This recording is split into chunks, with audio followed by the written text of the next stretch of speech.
Israel sustained heavy losses and declared war after Palestinian armed factions in the Gaza Strip launched an unprecedented large-scale attack on October the 7th.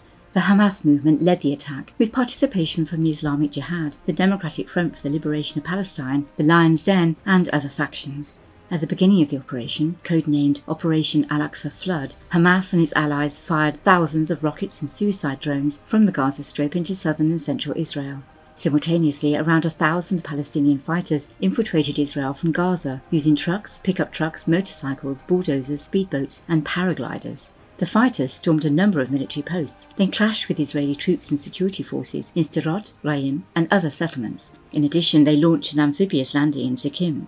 A few hours after the start of the attack, Israeli media reported that 7 settlements came under Palestinian control, including Nahal Oz, Kfar Azar, Magen, and Sufar Beheri.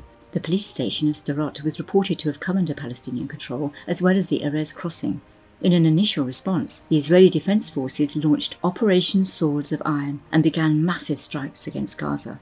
On October the 8th, clashes between the IDF and Palestinian fighters continued in Kfar Azar, Magen, Safar, Halit, Yetit, Afakim, Sderot, Yad Mordechai, Beri, Yeted, and Kesufim. Israel struck hundreds of targets in the Gaza Strip, including civilian housing blocks, tunnels, the Alamin and Mohammed Mosque, the homes of Hamas officials, and the Watan Tower, which served as a hub for internet providers in the area. Israeli officials said that more than 800 civilians and service members were killed in the Palestinian attack. The health ministry said that at least 2,400 were wounded.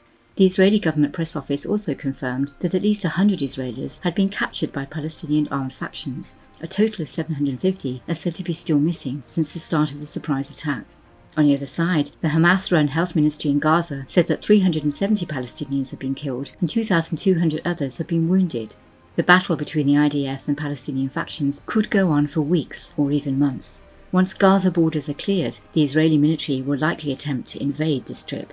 The Defense Minister of Israel declared that he had ordered a complete siege on the Gaza Strip. There will be no electricity, no food, no fuel. Everything should be closed. We are fighting human animals and we act accordingly, he said.